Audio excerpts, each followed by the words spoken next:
여러분 안녕하십니까? OBS 생방송 고성국에 토론합시다. 고성국입니다. 대선 D-90입니다. 이제 대통령 선거 90일 남았습니다.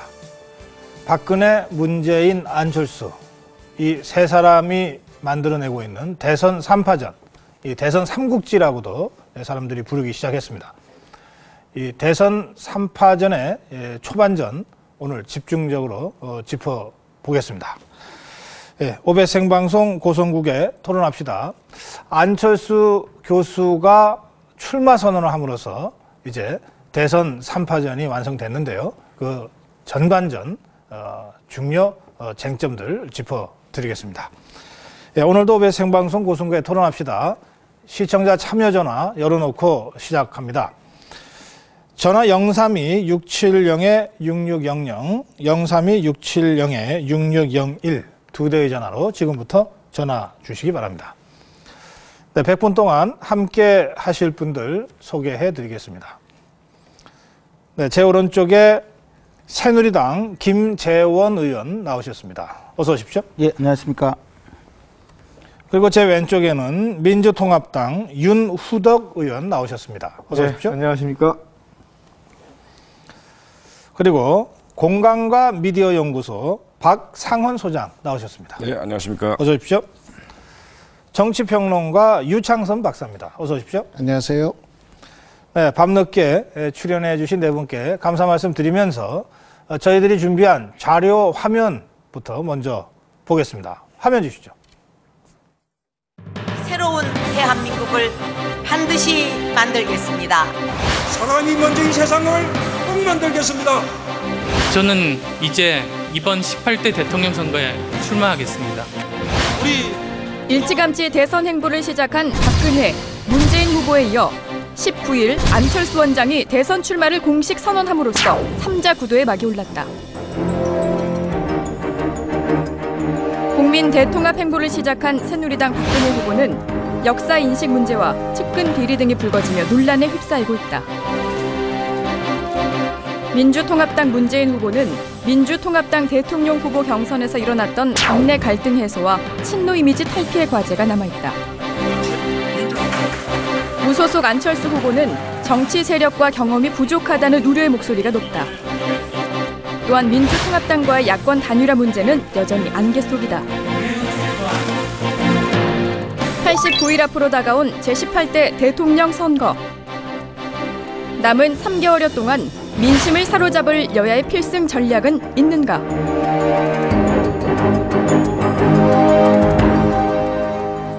네, 3파전으로 시작된 대선 전국입니다.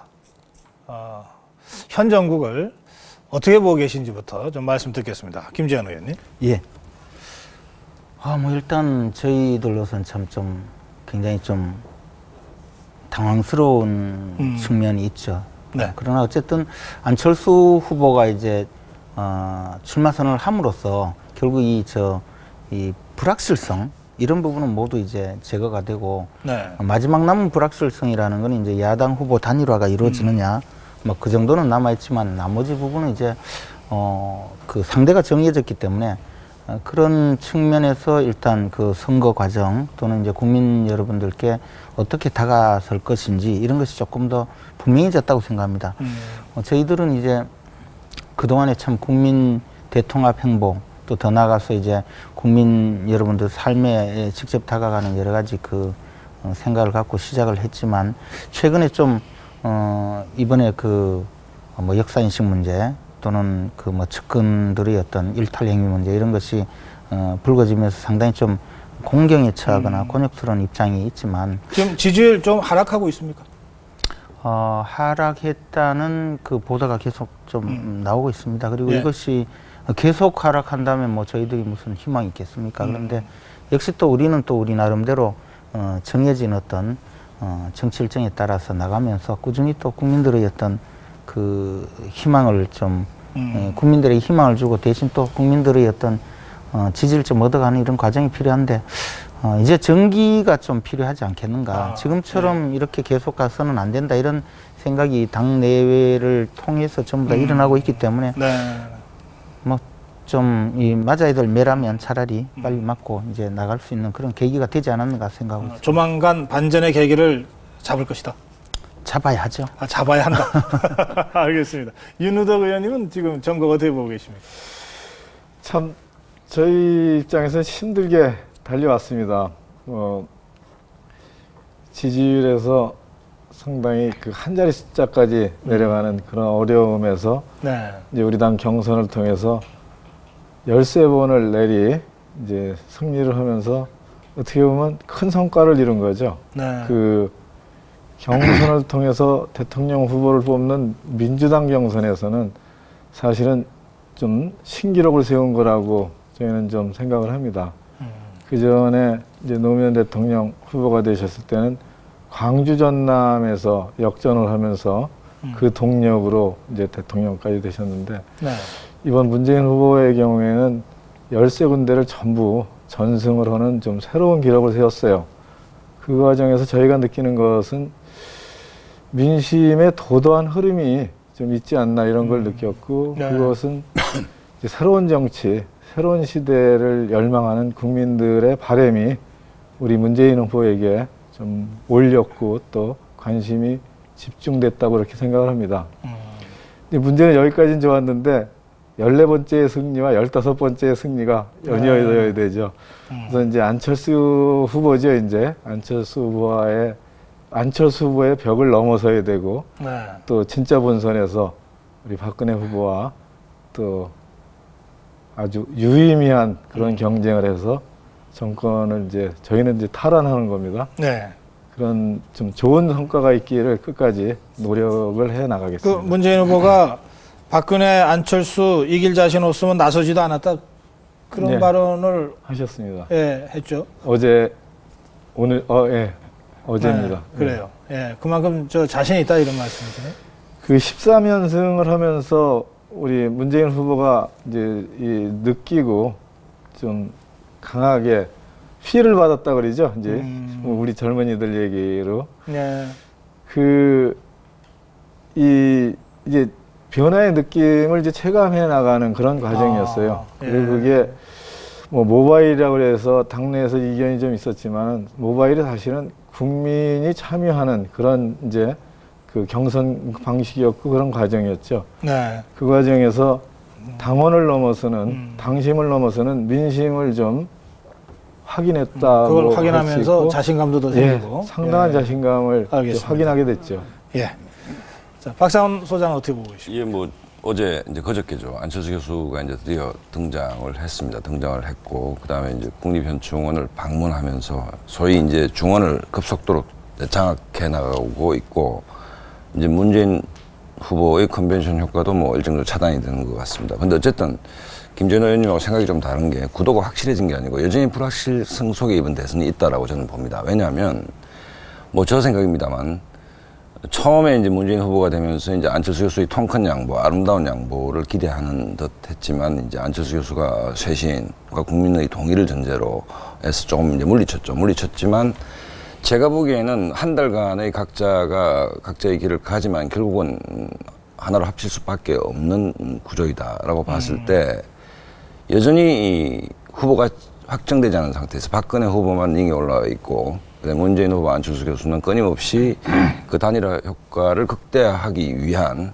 어떤 전략의 레일 속에 있다. 그러니까 이름하여 깜깜해서 아까 김재현 의원도 단일화라고 하는 변수는 있다. 그렇게 아까 말씀하셨어요. 변수라기보다는 뭐 거의 구도가 결국 이제 11월 23일 후보 등록일 직전까지 이 박근혜 후보 대 범야권 후보가 누가 될지를 모르는 상황 속에서 이번 선거의 불확실성이 여전히 정대되고 있다라고 저는 그래요? 일단 그렇게 봅니다. 예. 유창선 박사께서는요? 저는 지금 이번 대선 판세의 변화를 맞고 있다고 이제 봅니다. 그러니까 이제까지 오랜 시간 동안 이제 진행되어 형성됐었던, 유지됐던 그 판세가 상당히 지금 이제 중요한 변화를 겪고 있는 시점이다 이렇게 보는데, 지금 일단은 박근혜 후보가 지금 정체 상태입니다. 그리고 최근 들어서는 이제 일정하게 하락하는 그런 추세를 이제 보이고 있는데, 네. 사실 이제 박 후보가 지난 한 달 동안 아주 뭐 좋은 기회였습니다. 혼자 시선을 이제 거의 뭐 독점을 할 수 있는 아주 그 좋은 기회였는데 사실 그 이제 실패한 달이 이제 돼버리고 이제 말았습니다.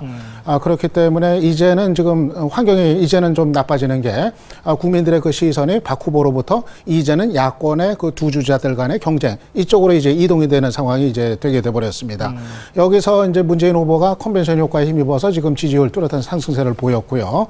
안철수 원장 같은 경우도 역시 비슷한 이제 컨벤션 효과에 힘입어서 상승세가 이제 예상이 됩니다. 그리고 앞으로는 그 야권의 그 두 주자들 간의 경쟁이 상당히 이제 뭐 주목을 계속해서 받게 될 겁니다. 그래서 이런 상황에서는 제가 보건대는 이제 박 후보가 이 추석 연휴 이전에 정말 뭔가 돌파할 수 있는 특단의 대책, 효과 있는 특단의 대책이 나오지 않는다면은 이대로 간다면은 아마 추석 연휴를 거치면서 아마 뭐 10월 뭐 상순이나 한 중순 정도 접어들면은 이번 대선에 1차 좀 변곡점이 좀 있지 않을까 그렇게 좀 예상을 합니다. 그건 뭐 다름 아니라 이제까지 박 후보가 우세를 점했었던 그런 어떤 판세가 이제는 좀 역전이 되는 이런 판세를 좀 내다볼 수 있지 않겠나 예상을 합니다. 지금 말씀하신 박근혜 후보의 특단의 조치라면 어떤 게 있을까요? 가장 기본적인 거는 이제 역사인식의 문제, 이 문제를 이제 매듭을 짓고 제대로 이제 전향적으로 정리를 하는 부분이 될 텐데, 네. 그런데 그것도 사실 이제 물론 박 후보가 그거를 할 의지가 있는지 이것도 지금 대단히 불확실합니다만은 네. 이제 와서는 하더라도 얼마만큼 효과가 있을 것인지 이것 또한 불투명한 상황이라고 이제 봅니다. 애초 대통합 행보의 그 초기에 했더라면은 아마 그 진정성 논란이 그렇게 크게 있지 않고서 아마 상당히 성과를 거두었을 겁니다. 하지만 이제는 논란이 너무 확산이 돼 버렸기 때문에 이 진정성 논란은 어느 시점에 어떤 방식으로 하더라도 계속 따를 수밖에 없는 그런 이제 상황이 됐고, 이미 늦었다고 보십니까? 아니면 그래도 해볼 만한 아직은 여유가 있고 기회가 있다고 보십니까? 뭐 효과는 뭐 반감이 이제 되겠습니다만은 그래도 안 하는, 그러니까 과거사 문제에 관해서 요지부동의 어떤 모습을 보이는 것보다는 그래도 나을 수 있을 거다. 예, 조금이라도 나을 것이다. 예. 하지만 지금 박 후보의 문제는 단지 역사인식의 문제뿐만 아니라 이미 좀 여러 가지로 지금 번져버린 그래. 이런 상황 아닌가 판단이 됩니다.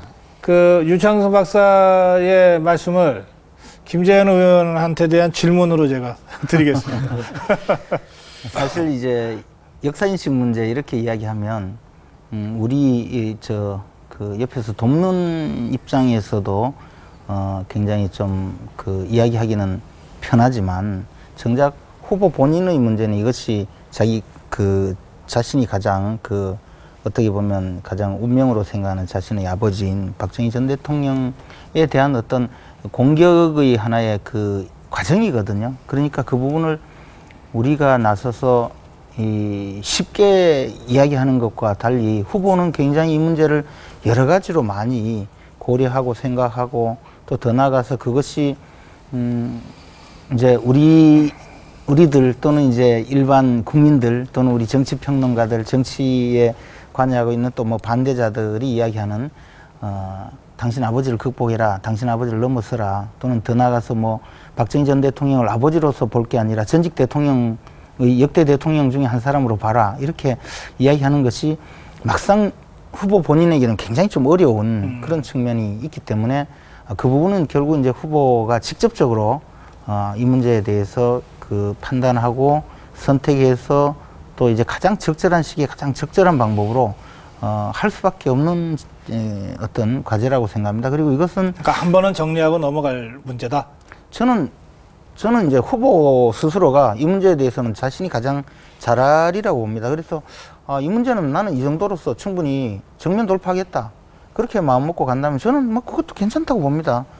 그리고 만에 하나 나는 좀 생각을 좀 바꿔야 되겠다, 그렇다면 박근혜 후보를 제가 오랫동안 지켜본 바로는 내가 선거에 이기기 위해서 또 대선에 좀 유리한 국면을 만들기 위해서 내가 생각하지 않는 어떤 표현을 한다거나 그럴 분도 아니고, 그렇게 해서도 저는 또 안 된다고 생각합니다. 그래서 이 문제는 이제 진정성의 문제에 걸릴 수가 있죠. 이건 뭐 진정성의 문제를 넘어서서 그렇게 할 수 없는 주제라고 생각하는 것이죠. 예, 그래서 그런 입장이 있기 때문에 이 문제는 뭐 추석 전에 해결을 할 것이다, 해결을 해야 된다, 또는 뭐 그 이후에 가야 된다, 이런 차원의 논리하고는 좀 저는 조금 이제 현실적으로 다른 문제이고, 또 어떻게 보면 그것이 정치적인 어떤 그 환경에서도 훨씬 더 그보다는 더 고도의 어떤 다른 문제가 아닌가. 제가 그것과 관련해서 질문 하나를 좀 구체적으로 드려볼게요.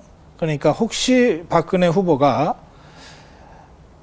대선에 져도 좋다. 나는 역사 문제에 관한 한 포기할 수 없다. 이런 마음을 가지고 있나요, 혹시? 만약에 이제 그런 사실 질문을 하는 분들이 좀 제법 있습니다. 네. 나는 대선이 지더라도 이 문제는 양보하지 않겠다. 그렇게 생각하는 것 아니냐. 그런데 만약에 그렇게 생각하신다면 그것은 좀 잘못이죠. 왜냐하면 대선이 지고 나면 내가 이 문제를 양보하지 않고 계속 이래 끌고 가서 대선에 져도 좋다라고 생각하면 대선이 지고 나면 시체말로 우리 같은 친노는 패적이 될 것이고. 친박이시죠. 친박. 죄송합니다. 하도 친노예요. 친박들은 정말 패족이자 아마 그 과거 그 10년 집권을 하면서도 마무리하지 못한 이 역사의 어떤 새로운 해석을 완성하려고 할 것이기 때문에 박정희 전 대통령조차 지금까지 갖고 있던 어떤 위상 또 국민들의 어떤 존경심도 깡그리 무너뜨릴 만한 여러 가지 조치가 있어서 결국에는 박정희 전 대통령에 대한 어떤 훼손하지 말아야 되겠다, 권위를 훼손하지 말아야 되겠다라는 그런 시도는 성립될 수가 없는 거거든요. 그러니까 알겠습니다. 대통령 선거에 지는 것으로 그 모든 것 더 큰 효과가 나타날 것이기 때문에 그것은 아닐 거다. 그러면 진짜 친노 얘기를 좀 듣고 싶어요. 그 먼저 하시고 기회 드릴게요. 지금 이제 김 의원님 말씀하신 이제 바로 그 문제가 새누리당하고 지금 박근혜 후보의 문제를 단적으로 드러내고 있는 거라고 이제 생각을 하거든요. 지금 바로 그 역사인식 문제를 어떻게 매듭을 지을 것인지 말 것인지 이 문제가 지금 박근혜 후보한테 거의 전적으로 지금 이름이 사실상 된 상태입니다. 지금 당 전체는 지금 박 후보의 판단만 그냥 기다리고 지켜보고만 보고 있는 이런 이제 상황이 돼버리고 있는데 여기서 이제 뭐 두 가지 문제가 이제 생겨나는 것 같습니다. 우선 이제 하나는 박 후보의 이 불통해라는 그런 이제 시선. 이것이 한동안 좀 잠잠해지는 것 같았는데 이번 일을 거치면서 이게 다시 각인이 이제 돼버렸습니다. 주변에서 그리고 당에서 다 전향적 입장 좀 해야 되는 거 아니냐 그렇게 얘기들이 이어져도 요지부동 꼼짝을 하지 않는 이제 모습 다시 한번 그 불통 얘기가 이번에 이제 각인이 이제 됐다고 이제 할 수가 있겠고요. 그리고 저는 이게 지금 새누리당이나 박 후보가 사실상 지금 표류하고 있는 상태 아닌가 좀 이제 생각을 이제 합니다. 지금의 상당히 좀 이제 심각한 이런 이제 상황 속에서도 어떻게 얘기하면은 좀 이제 속수무책이라고 할까? 이거를 돌파할 수 있는 어떤 대책을 전혀 지금 강구를 하거나 내놓지를 못하고 그냥 표류하고 있는 상태가 아닌가. 그래가지고, 전반적으로 봤을 때 이 상황에 대한 이제 관리 능력 자체가 사실상은 지금 마비된 상태 아닌가. 그래서 저는 그렇게 좀 봅니다. 저는 좀 다른 생각이 있는 게 아까 윤 의원님께서 이제 문재인 후보가 13번의 경선을 승리하면서 변화했다라고 말씀을 안 하셨습니까? 민주주의 위대함이라는 것은 100% 만들어진 지도자가 나오는 것이 아니고 선거 과정을 통해서 국민과 소통하면서 리더십이 바뀌고 형성된다라고 봅니다. 이 부분에서는 박근혜 후보도 예외가 아니라고 봅니다. 그러니까 이번 대선을 치르면서 지금 이 시점에서 불통 문제하고 저는 좀 다르다고 보는 것이 박근혜 후보 역시 성장통을 앓고 있다고 봅니다. 문제는 아버지의 문제, 또 박정희의 시대의 문제, 공과 과의 문제에 대해서 사실 이 문제는 박근혜 후보가 존재의 이유이기도 하고 정치를 한 이유이겠죠. 그 다음에 박근혜 후보의 지금까지의 스타일을 봤을 때 선거에서 득표를 하기 위해서 더더군다나 이 중요한 문제를 숙성되지 않고 말할 거라고 저는 생각지는 않습니다. 그러니까 아마 저는 뭐 잘 모르지만 짐작컨대 굉장한 고민 속에 있을 것이다. 그리고 어떤 형태로든 정리된 입장을 얘기할 것이다. 그렇다면 국민의 집단 지성은 박근혜 후보가 이런 고통의 과정을 통해서 뱉어내는 어떤 그 시대에 대한 자기의 어떤 담백한 얘기들을 충분히 수용할 수 있을 것이다. 그 시간은 충분히 남아있고 그 기회도 남아있다라고 봅니다. 오히려 진정성 문제를 야권이 끊임없이 그 시점 이후에 만약에 어떤 형태든 박근혜 후보가 정리된 입장을 얘기하고 그 이후에 계속 만약에 이 진정성 문제를 한다면 거꾸로 야당이 좀 말려들지 않겠나라고 봐지고 그래서 어쨌든 뭐 문재인 후보가 뭐 정치 초년병으로서 13번 이겨가면서 자신감도 없고 리더로서의 어떤 걸 갖춰간다면 박근혜 후보 역시 길 위에 있다. 길 위에서 지도자로서 만들어져 가는 길 위에 있기 때문에 어떤 형태든 자기 정리를 하고 어떤 입장 발표가 있지 않겠나 봐집니다. 예. 말씀하신 두 가지 측면이 있다고 봐요. 이제 한 사람의 인식의 발전과 변화라는 측면이 있고, 그리고 또 그를 둘러싼 이제 환경의 문제인데 우선 그 사람의 과거는 바꿔질 수가 없죠. 미래는 바꿔질 수 있어도. 그래서 오랜 기간 형성된 인식과 판단이 이제 쉽게 변하지는 않을 거다라는 그런 생각을 합니다. 이제 그게 이제 좀 위험하다는 거죠. 그 자체가 역사가 아니기 때문에. 또 하나는 이제 유창선 박사가 지적을 좀 했는데 저도 뭐 친노이긴 하지만 친박의 폐문까지 생각하시는데 이런 경우는 이제 참모가 후보가 얼마나 외롭습니까? 저도 뭐 국회의원 선거 나와서 후보는 늘 어린아이라고들 스스로 생각하고 참모의 의견을 잘 들어주면서 그 어려운 판단들을 해나가는 건데 그런 게 있어요. 지금 불통이라고 느끼는 게 상당 기간 지속되는데도 측근 중에 측근이나 이런 사람들이 이 문제를 가지고 그 후보하고 진솔하게 대화를 나누면서 후보의 진심이 뭔지 그리고 또 국민들이 바라고 또 국민들이 걱정하는 게 뭔지 그것도 당에서 걱정하는 게 뭔지 이런 걸 서로 대화를 할 수가 있어야 돼요. 그래야 그게 대선 캠프죠. 근데 저희는 그냥 아무 때나 막 물어봅니다. 전화로도 물어보고 그 문제에 대해서는 어떻게 생각하시는 겁니까? 논평을 내야 되는데 의견을 주십시오. 늘 전화도 하고 늘 물어보고 그러죠. 문재인 후보하고요. 예. 문재인 친노는 후보 그렇습니다. 핸드폰이 다 알려져 제가 있어요. 번호가. 알려드릴게요. 예. 근데 아닌 얘기로 지난번에 뭐 박근혜 후보께 대변인이 전화도 직접 하지 못하고 전화번호도 몰랐다고 하는 이런 거는 이제 국민에게 꿈과 희망을 드리는 과정이 대선 내 경쟁 과정이잖아요. 근데 후보가 측근이나 중요한 책임자하고도 허심탄회하게 상황에 대한 의견을 교환하지 못하는 정도면은 만약에 이게 실제 국정 운영을 맡았을 때 어떤 국가에 큰 위기가 발생해서 그거를 관리하는 국면에서 시간을 놓치고 서로 참모와 이를테면 통수권자가 의견 교환이 안 되는 상황이 발생할 수도 있죠. 그래서 이제 불통과 소통이 그만큼 큰 차이를 만들어내는 거라고 생각을 합니다. 그래서 저희가 보기에도 야당이고 경쟁해야 하는 입장에서 봐도 좀 심해요. 심하게 느끼고 그게 유불리를 떠나서 이건 아닌데 뭐 그런 느낌이 상당히 지속되고 있다는 게 소식한 지적입니다. 근데 윤호덕 의원 조금 별로 반론. 기회 드릴게요. 그러니까 윤호덕 의원은 문재인 후보하고 전화를 마음대로 할 수 있는 측근은 확실한 것 같아요. 전화번호도 확인. 그럼 김재원 의원님은 박근혜 후보 핸드폰 번호 아세요? 당연히 알죠. 아, 그래요? 그리고 그러면 측근 맞으시네요. 뭐 그건 아니고요. 근데 이제 이건 뭐 정말 개인적인 이야기이기 때문에 다 말씀드릴 수는 없지만 박근혜 후보는 또 여성 후보이기 때문에 조금은 다를 수밖에 없습니다. 그런데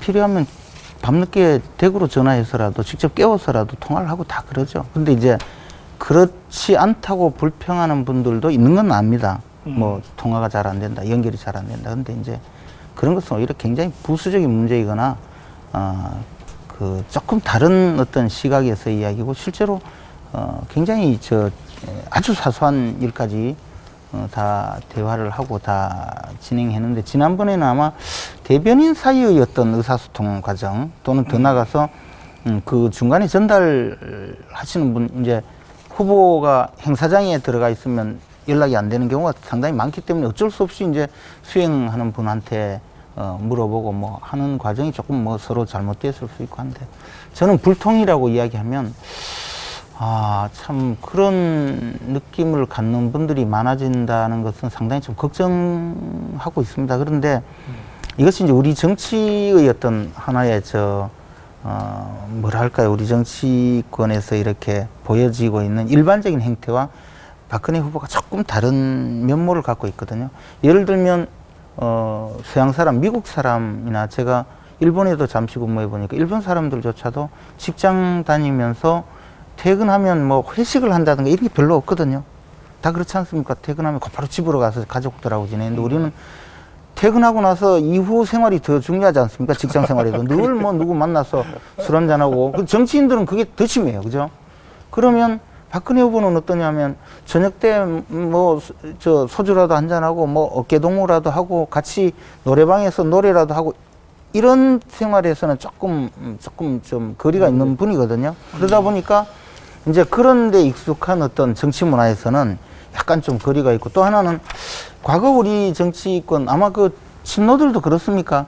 옛날에는 보면 소위 좀 지도자들이 그래도 명절 때 되면 좀 뭐 그 촌지도 주고 그랬다고 그래요. 근데 떡값이요. 예, 제가 네. 국회의원 된 17대 국회 당시에 우리 박근혜 후보가 그때 당시 당대표가 됐었는데, 저는 그 밑에서 그 뭐 기획위원장 뭐 또 나중에 대변인하고 하면서도 한 번도 이 저 명절 때든 뭐든 여비를 받아본 적이 없어요. 많이 서운하셨겠습니다. 아니 근데 다 안 주니까 뭐 괜찮죠. 근데 이제 집으로 이제 우리 뭐 정치권은 그 수준까지 다 갔다고 봐요. 아니 근데 이제 예, 그런 예. 것에 익숙하지 못한 기성 정치인들이 사실은 굉장히 많아요. 문재인 후보도 전혀 안 줍니까? 뭐 저희는 이번 이제 이때 대답 잘하셔야 경선 됩니다. 치르면서 예. 쭉 그런 얘기들을 했어요. 우리는 맹물로 가는 자동차다. 아니 근데 경선 때는 당연히 끝나고 그런데 경선 문제는 아니, 이따 조금만 더 아니 제가 말씀드려요. 조금만 이야기하던 중이라서, 그러니까 이제 그런 부분에서 이제 이 좀 약간 색다르게 느끼는 분들, 아 뭐 이 저 정치가 이래서는 안 되는데 하는 그런 분들이 사실 좀 있어요. 그 단순히 그래서 뭐 그 어떤 분들은 식사하고 그냥 만나서 헤어지고 나니까 뭐 이야기한 것 같지도 않다. 뭐 소주도 한잔하고 이야기도 좀 하고 해야 되는데, 이제 거기서부터의 어떤 이 괴리부터 이 사소한 것에서 시작해서 그 다음에 뭐 전화를 해도 조금 다른 분들은 예를 들어 우리 남성 정치인들은 뭐 예를 들어 형님 뭐 그러고 이렇게 되는 뭐 그런 것에서 시작돼서 점점 이것이 이제 좀 크게 느끼는 그런 분들도 좀 있고, 또 더 나아가서 뭐 그 박근혜 후보 자체가 이제 좀 굉장히 절제된 어떤 언어, 절제된 그 행동, 이런 것을 통해서 상대방들이 조금 더 좀 뭔가 이렇게 하면 옷깃도 좀 미어미어되는 그런 여러 가지 이제 생각들이 그것이 이제 포함돼서 불통이다, 이런 불통 이야기가 문제를 저기 잠시만요. 우리 제가 윤희덕 의원께 예. 먼저. 예. 뭐 인간적 면모와 또 뭐 세상의 절반이 또 여성이고, 근데 여성 정치인이고 여성 지도자고 뭐 좀 남성들 중심의 정치 문화는 물론 다를 거예요. 다른데 이제 그런 경우죠. 이렇게 이제 실제 실생활이나 서민 생활의 모습하고는 조금 다른 건 사실이에요. 우리가 느끼는 건 그거죠. 이제 국가 지도자는 가장 중요한 게 잘하는 것보다 위기에 닥쳤을 때 위기 관리를 하는 건데, 왜 이제 불통 소통을 계속 좀 말씀을 드리냐면은 실제 이건 위기 관리는 타이밍의 문제가 가장 중요해요. 그리고 그 타이밍에서 허심탄회한 논의가 바로 일어나지 않으면은 아주 힘든 경우를 겪게 되죠. 우리도 이제 청와대에서 같이 일을 해보면은 네. 이제 그런 문제가 발생합니다. 그래서 그런 거에 대한 실제 국민들의 우려나 염려가 분명히 있다는 건 좀 우리 김 알겠습니다. 의원님께 조금만 말씀드립니다. 그 부분 예. 조금만 제가 말씀드릴게요. 죄송합니다. 그런데 사실 이제 위기 관리, 아까 우리 유창선 박사님도 그런 어떤 위기 관리가 안 된다, 또는 상황 파악이, 상황 어떤 제어 능력이 없다, 그런 말씀하셨지만, 우리가 사실 박근혜 후보가 당대표로 있을 때 우리 당이 거의 망할 지경일 때도 그분이 사실은 그 모든 당원들의 의견을 수렴해 가면서 가장 이 상황 관리를 철저히 해서 당을 살려내고, 그것을 정치 세력의 어떤 그 몰락을 오히려 되살려 놓는 그 과정을 제가 옆에서 지켜보면서 저도 같이 했었거든요. 무슨 이야기냐면, 실제 지금 그 말씀하신 여러 부분이 우리 윤 의원님께서 물론 아주 고언이시지만, 우리가 또 내부에서 그 장악하고 그 상황을 파악하고 그것을 관리해 나가는 과정은 굉장히 또 치밀하고 정치한 과정이 있으니까 굉장히 조심하셔야 될 겁니다. 그래서 예, 알겠습니다. 그건 아닙니다. 자, 근데 제가요. 지금 이게 제가 대선 3파전이다 이렇게 했는데 지금 새누리당 박근혜 후보 캠프, 그리고 민주통합당 문재인 후보 캠프에서 직접 일을 하시기 때문에 두 분이 그 두 사람을 중심으로 해서 토론이 불가피한 것 같아요. 근데 여기서 안철수 교수 얘기도 좀 같이 하면서 조금 토론을 진행을 해야 될 것 같아서 요 얘기는 조금 미진한 대로 여기까지 일단 마무리하고요. 제가 유창순 박사께 질문을 제가 드리겠는데요. 자, 이런 박근혜 후보, 문재인 후보 간에 이 서로 공방이 그동안 주로 있다가 이제 안철수 변수가 전면에 등장했어요.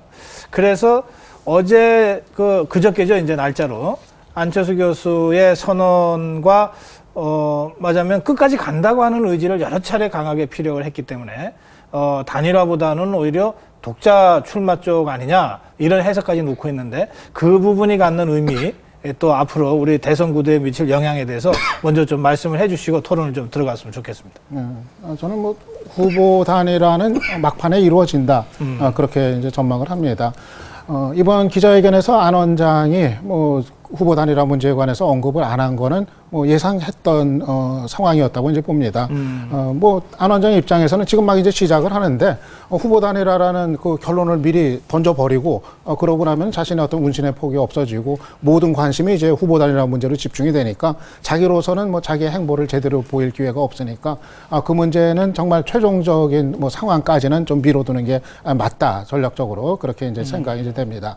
하지만은 뭐 안 원장이 후보 단일화 문제 얘기 안 했다고 해서 후보 단일화 염두에 두고 있는 것 같지는 않습니다. 그때 회견에서 이제 국민들을 실망시켜 드리는 일은 없도록 하겠다.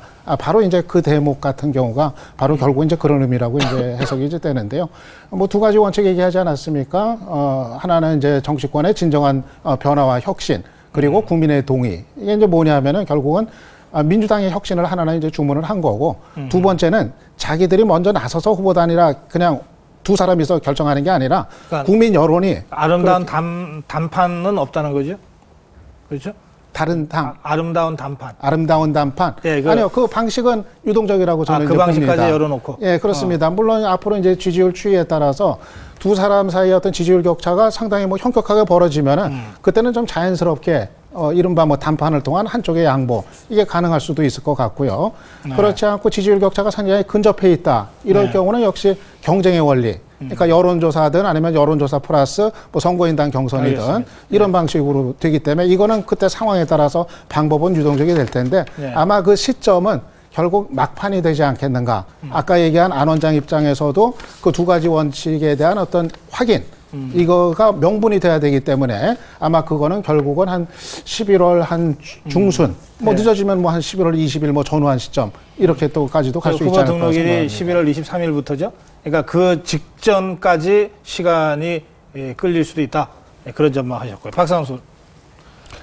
일단 뭐 탁월한 마케트, 뭐 신비주의 마케트의 종결자다. 뭐 이런 모습은 분명히 보여준 것 같습니다. 보여준 것 같고 그 다음에 이제 소위 친노 중심의 그러니까 쇄신이라는 뜻이 뭘까 저는 곰곰이 생각을 해봤는데 어쨌든 친노 패권주의의 구도 하에서의 어설픈 단일화 시도는 하지 않겠다라는 메시지로 저는 이해를 했습니다. 문재인 후보, 그러니까 지난번 그 경선에 105만 명 정도가 이제 참여하고 50% 정도 넘는 국민들이 참여했는데 이제 결국 모바일 문제가 끊임없이 논란이 있지 않았습니까? 그러니까 뭐 용광로 선대위를 만들겠다고 문재인 후보께서도 말씀을 하시는데 어쨌든 민주당 내 친노 패권주의 또 미건수라든지 낙곰수라든지 이런 형태의 세력화된 어떤 이 부분에 대해서 확실한 어떤 쇄신의 압박을 좀 강력하게 하고 있다라고 봐지고 저는 뭐 단일화 안 될 가능성은 거의 없다라고 일단 보는데 다만 이제 국민의 동의라는 부분인데 지금 이제 사실은 그 성장과 복지의 선순환이나 안보와 평화의 문제를 얘기할 때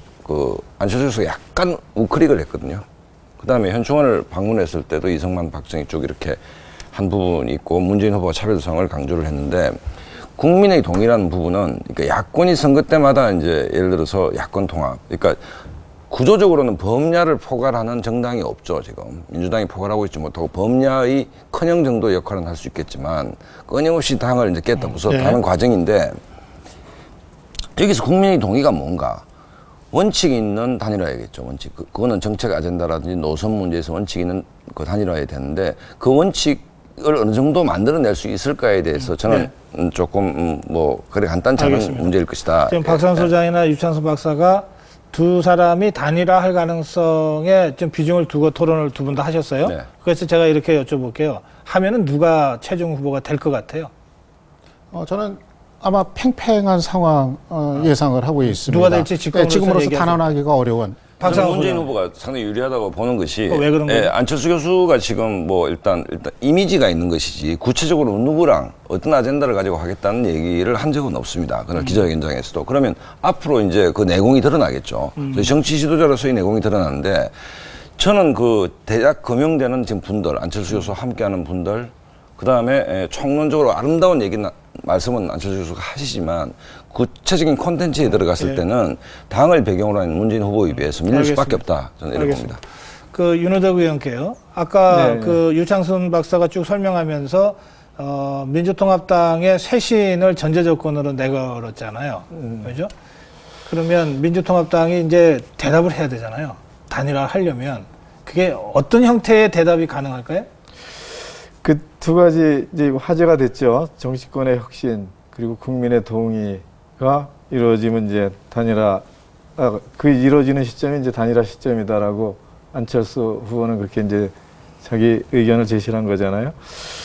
그렇습니다. 지금 민주당이 국민들께 크게 신뢰를 받는 상황은 아니죠. 그리고 또 민주당이 다소 좀 그 국민들로부터 위축됐던 게 안철수 교수가 이렇게 국민들한테 불림을 당한 그런 원인을 제공하기도 했죠.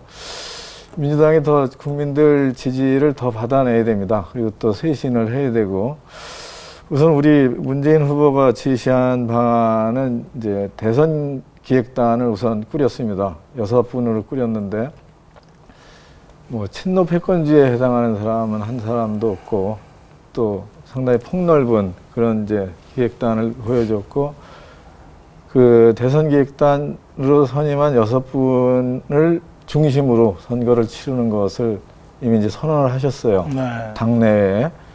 그래서 그분들이 이번 대선에 중심점 역할을 하시는 분들입니다. 그러면 이해찬, 박지원 두 대표는 물러나나요, 이제? 뭐 물러난다 안 난다라는 표현은 이제 좀 현재 시점에서 과거로 가는 거고, 우리는 앞으로 지금 후보가 그 선임을 한 6분을 중심으로 이번 선거를 치릅니다. 네. 그 사람 중심으로 그러한 성격으로 그 사람들이 중심적 역할을 하고, 그 6명이 누구죠? 지금 여성이 두 분 계시죠? 박영선 그 6명을 의원. 중심으로 선거를 치른다 그래서 제가 갑자기 어떤 사람들인가 궁금해졌습니다. 당내에서는 이제 박영선 의원, 그리고 노영민 의원, 그리고 이하경 의원, 그리고 또 한 분이 이제 원외가 됐죠. 김부겸 의원, 김부겸 전 의원, 그리고 이제 시민사회에서 안도현 시인, 김영경이라는 분이 청년 유니언을 설립하고 그 초대 위원장이 됐던 31살인가 2살인 그 젊은 여성분입니다. 이분이 소위 말하는 이제 88만 원 세대 계속 알바로 전전할 수밖에 없는 우리 청년들의 그런 어려움을 대변하면서 그런 청년에게 희망을 주는 그런 정책을 좀 만들어 나갈 거고, 그리고 또 안도현 시인, 연탄재 함부로 쳐지 마라, 이런 그 교과서에 실린 아주 그 좋은 시를 쓴 그런 시인입니다. 지금 말씀 중에 제가 끊어서 죄송합니다만 그 6명을 중심으로 선거 체제를 꾸리고 해나가면 안철수 교수가 얘기한 민주통합당의 쇄신이라고 하는 것이 충족된다고 보시는 건가요? 우선 이제 한 단계 더 나가야겠죠. 그분들이 거기서 민생본부를 차리고 정치쇄신위원회를 만들고 이제 그런 것들이 추석을 전후해서 가시화되면 뭐 많은 분들이 그런 지적을 하셨습니다. 친노 패권주의라는 지적을 했는데 없다고 말하지는 않겠습니다. 이 부분을 이를테면 단절을 통해서가 아니라 새로운 선대위를 구성해 나가는 과정에서 자연스럽게 국민들께 또 우리를 지지하고 애정과 관심을 가지고 바라보시는 분들에게 진짜 변화하고 있구나 라고 인식하실 수 있게 될 겁니다. 좀 지켜봐 주십시오. 그 과정의 끝이 이제 안철수 교수와의 단일화가 될 텐데요.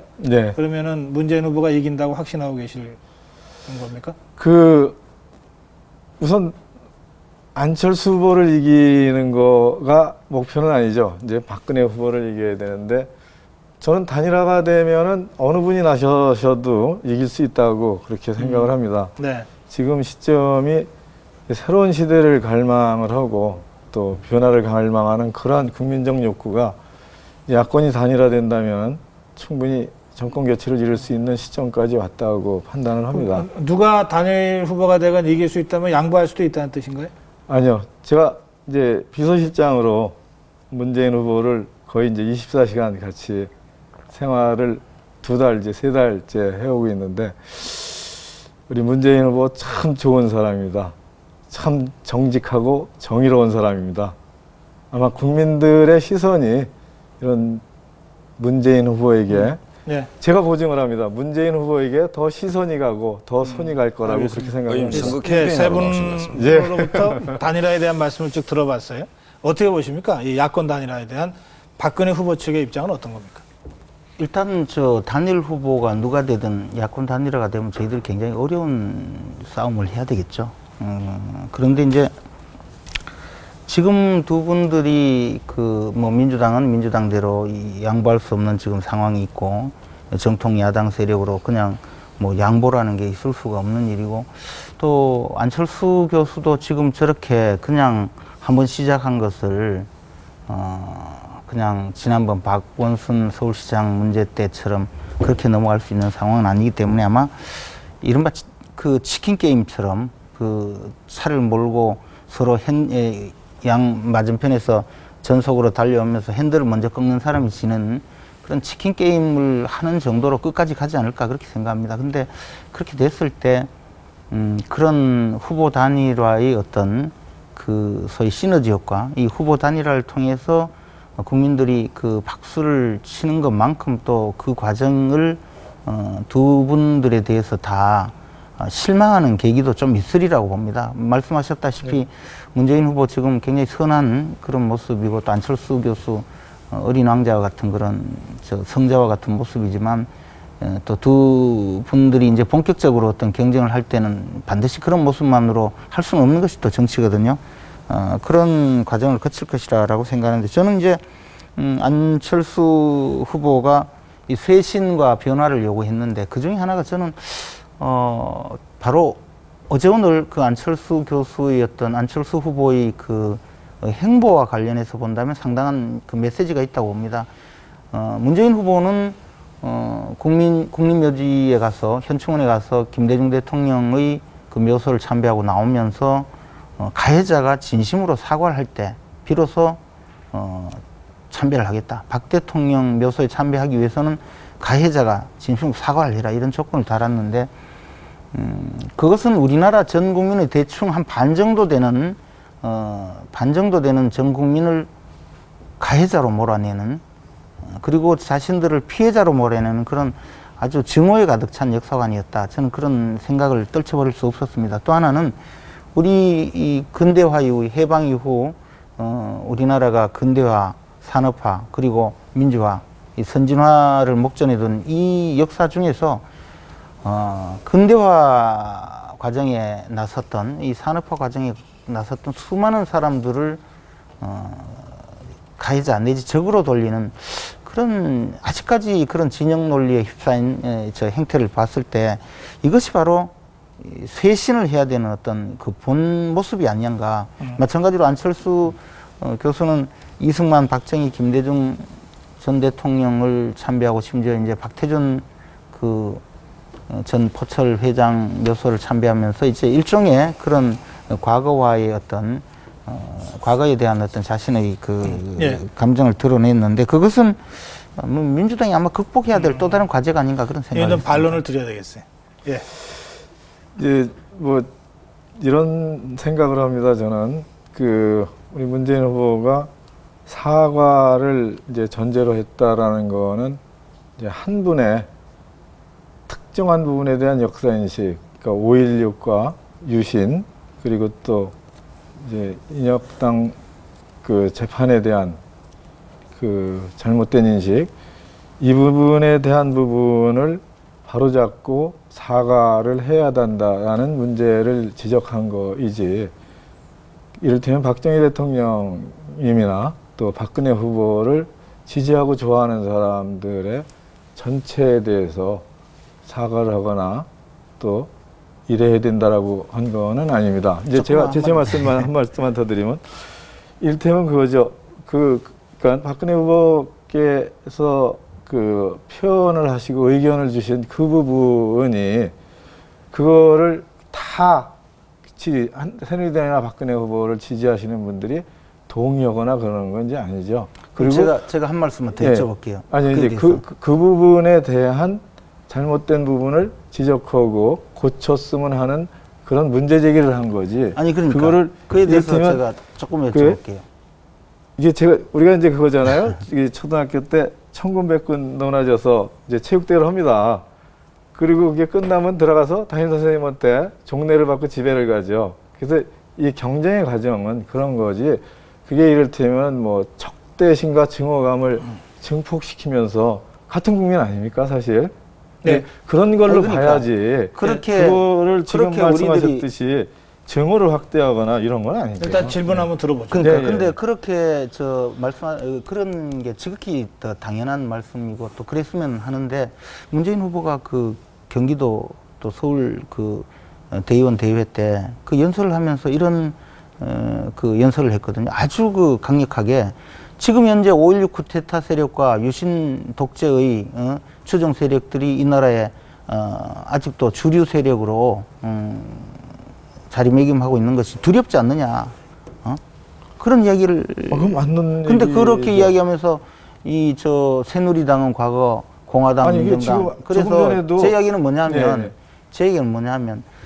그렇게 그 어떤 그런 우리 새누리당의 지지자도 최소한 우리나라 국민의 한 반 정도는 되는데 그것을 뭉뚱그려서 무슨 독재 세력이네 무슨 주도 세력이네 하면서 결국은 이 전 국민을 둘로 두동강 내고 갈라서 진영 논리에 빠져서 이제 그런 거 아니죠? 그런 논리 답변 듣겠습니다. 근데 그걸 뭐 그렇게 계속 끝까지 말씀하셔놓고 그걸 아니라고 하면 그거는 좀 잘못된 제가 말씀드린 거고 전혀 다른 해석인데요. 그러니까 제가 말씀드리면은 이를테면 정당이라는 정치 집단은 그 안에서도 이게 견해 차이가 있는 집단이 합쳐져 있죠.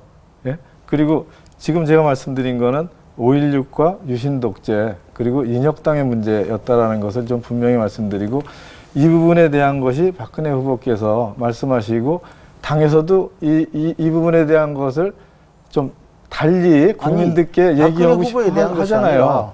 5.16의 그걸 고치고 싶은데 유신 독재 세력이라고 매도를 해버렸잖아요. 아니죠, 그거는.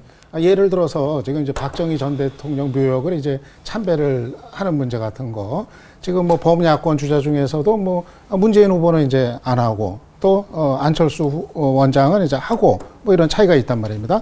저는 야권 후보 쪽에서 뭐 할 수도 있고 저는 안 할 수도 있다고 생각을 합니다. 마치 그거를 안 하면은 무슨 큰 문제라도 있는지 그렇게 얘기하는 건 좀 곤란하다고 생각을 하고요. 왜냐하면은 저는 기본적으로 그 역사적으로 있었던 일에 그 잘못된 일에 대한 어떤 그 가해를 했던 쪽 또는 그 가해했던 쪽을 이제 계승한 어떤 그런 입장에서 그쪽에서 어떤 잘못에 대한 어떤 기본적인 인정 같은 것이 없는 상태에서 그 상태에서는 정말 어떤 국민적인 합의 그 동의가 이루어지기가 어렵습니다. 적어도 그런 게 전제가 되지 않았기 때문에 그러니까 어떤 그런 참배에 대한 어떤 국민적인 합의나 동의가 이루어지지 않은 상태이기 때문에 그거는 선택적인 문제일 수 있다. 그러니까 저는 그렇게 이제 봅니다. 이번 대선에서 가장 정교하게 만들어진 네거티브 캠페인이 유신공주고 그다음에 그 인혁당 문제를 박근혜 후보를 가해자로 만들고 있는 것입니다. 박근혜 후보가 가해자는 아니죠.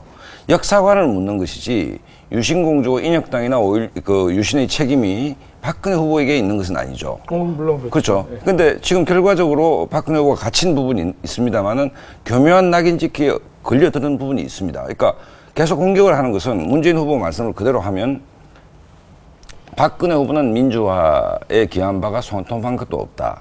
새누리당은 민정당, 공화당의 후신인 정당이다라고 규정을 했습니다. 정치 지도자 역사관을 물어야 되죠. 거꾸로 문재인 후보 역사관도 물어야 됩니다. 제가 받은 느낌은 뭔가 하면 87년 체제 민주대 반민주라는 제로섬적 구도에 문재인 후보도 갇혀있다라는 느낌입니다. 지금 그걸 넘어가자고 얘기를 하는데 다시 그 의원님한테 여쭤보고 싶은 게 뭐냐면 문재인 후보는 산업화의 공 부분에 대해서 손톱만큼도 인정할 자세가 없다라고 역공을 하면 어떻게 대답할 것입니까?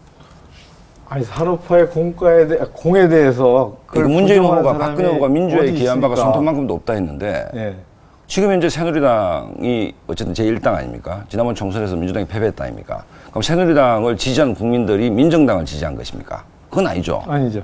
그러니까 문재인 후보의 역사관 역시 내가 볼 때는 아까 민주대 반민주라는 그 틀 속에서 한치도 못 벗어나고 있다. 아니 그게 네, 자 질문하셨고요. 네, 답변하시죠. 예.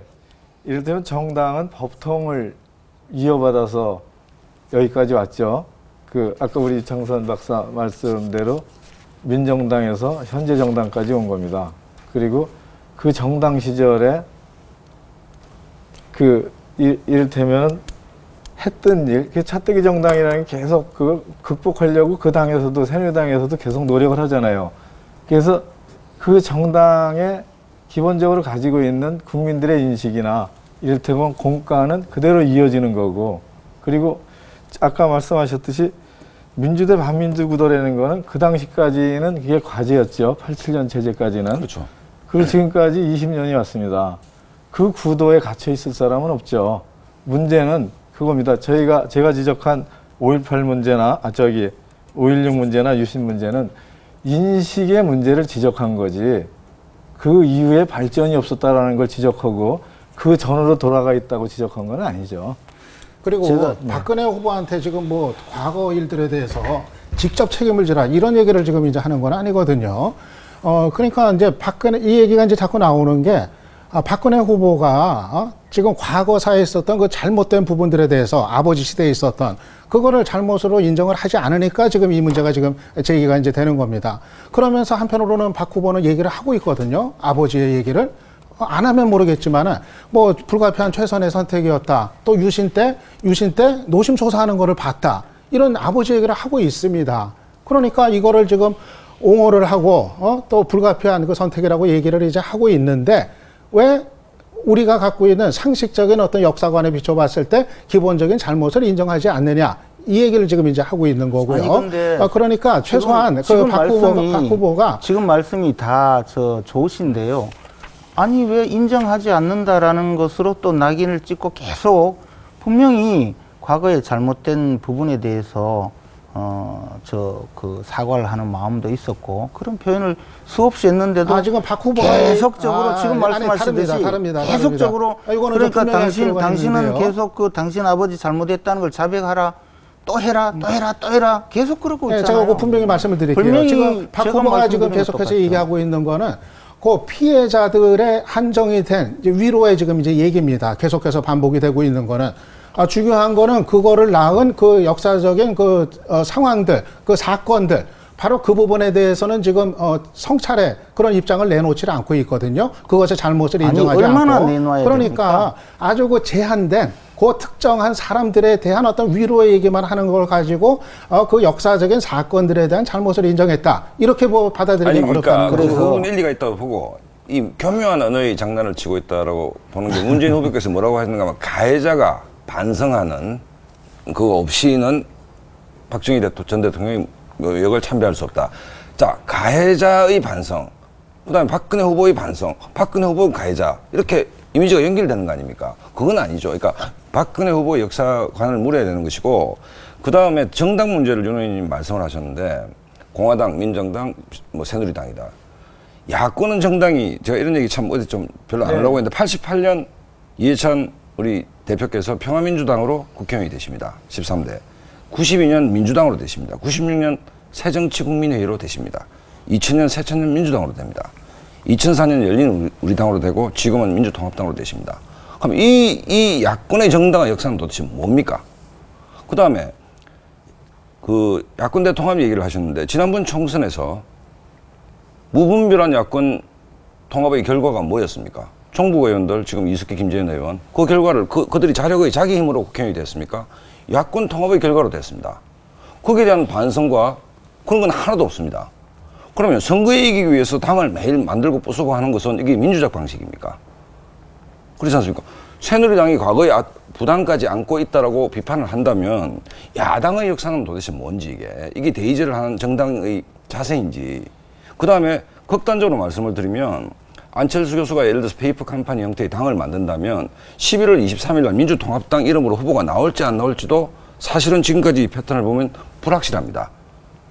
그러면 오늘날 우리가 87년 체제를 극복하자고 했을 때 민주주의의 내용이라는 것은 좀 지속 가능한 정당을 만들고 문재인 후보의 쇄신이라는 것도 범야를 포괄하는 맨날 시민이라는 이름을 들이댑니다. 시민사회가 있고 당이 있고 또 단일 후보를 만들고 박원순 시장이 시민 후보로 나왔는데 어떠한 명분으로 민주당에 입당했는지 저는 잘 기억이 나지 않습니다. 쇄신 요구를 했고 쇄신을 했다 해서 그럼 이게 쇼고 이게 야바이지. 좀 극단적으로 말씀을 드리면 좀 극단적인 말씀이에요. 말씀하세요. 이제 그거예요.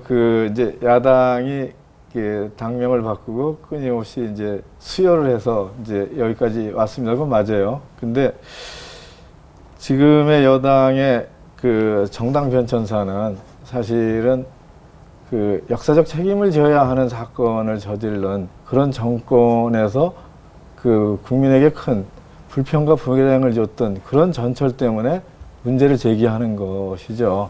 그리고 강조 2.18 사건이 났을 때 정당이 어느 정당이었습니까?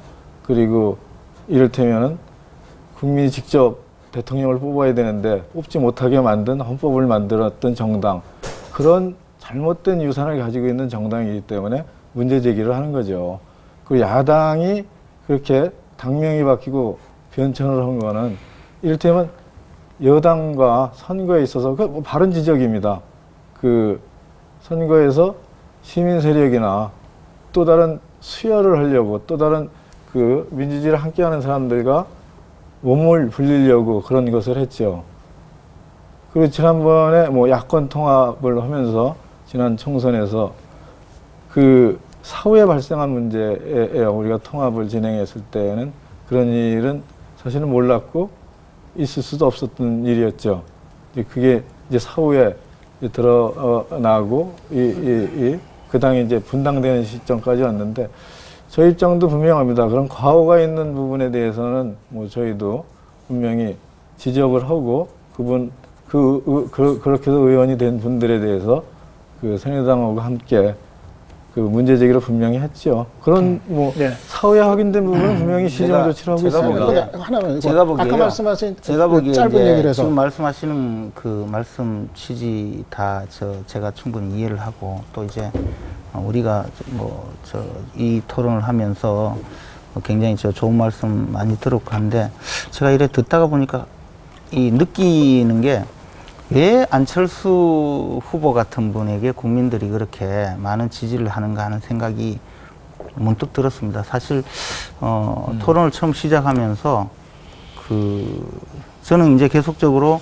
우리 후보 내지 우리 당에 대한 이렇게 말씀하시는 것에 대해서 좀 설명을 하다 보니 또 안철수 교수께서 말씀하신 어떤 민주당의 쇄신 또 변화, 이것이 문제가 바로 문재인 후보가 그렇게 보여주는 이런 문제일 것이다 지적을 하면서 지금까지 왔는데 우선 제가 봐서는 참 이해할 수 없는 말씀을 많이 하셔서 결국에 이제 국민들이 보기에 정치하는 사람들이 저래서 우리들이 싫어한다라는 느낌을 오늘 다시 또 가졌습니다. 우리가 지금 이런 모습을 보이기 때문에 결국은 국민들이 싫어하는 거거든요. 우리 특히 정치 평론 하시면서도 조차 박근혜 후보가 사과를 안 한다 이런 말씀까지 하시니까 제가 좀 약간의 유감스러운 생각인데 사실은 구체적으로 사실관계가 어떻게 문제가 되는지 아니 지금 그런 이야기 하려고 하는 게 아니라 우리가 이제 정치가 국민들에게 좀 더 신뢰를 가지려면 이렇게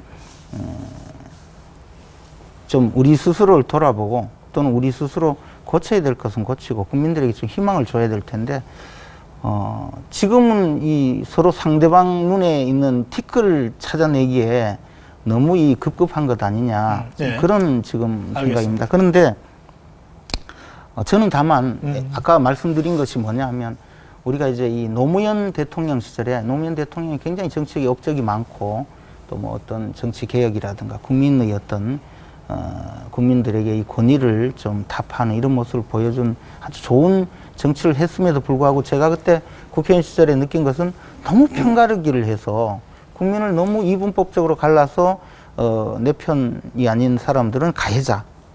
어떻게 감히 가해자가 피해자에게 그런 말을 할 수 있느냐. 이런 것이 사실은 저는 가해자도 아닌데 저를 보고 가해자라고 하고 그런 정치를 하셨거든요. 나는 문재인 후보가 굉장히 그 선하신 분이고 또 아주 폭넓은 분이고 그렇게 생각을 했었는데 제가 아까 말씀드린 것은 이런 식으로 정치를 첫 이제 그 후보로서의 어떤 그 정치 행위가 이렇게 되는 데 대해서 저는 깜짝 놀랐어요. 그래서 그런 부분을 우리 정치권에서 이제는 좀 지양해달라 그런 말씀을 드린 것뿐입니다. 네, 유창선 박사.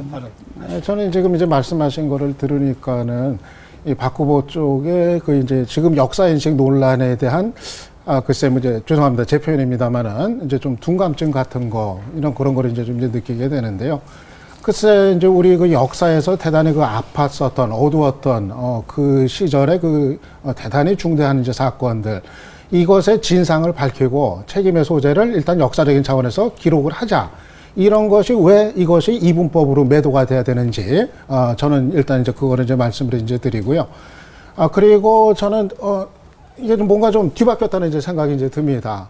당연히 잘못을 인정하고 사과를 해야 될 상식적인 차원에서 보건대 그런 일들에 대해서 사과를 하지 않고 있는 것이 비판받을 일이지 그것에 대해서 사과할 일에 대해서 왜 사과를 안 하느냐 이렇게 질책을 하는 거가 왜 잘못이 된 건지 저는 심하게 얘기하면 이거는 좀 서로가 완전히 뒤바뀐 그런 지금 논리 아닌가. 자, 제가 유 박사님께 여쭤보고 싶은 게 잠시만요.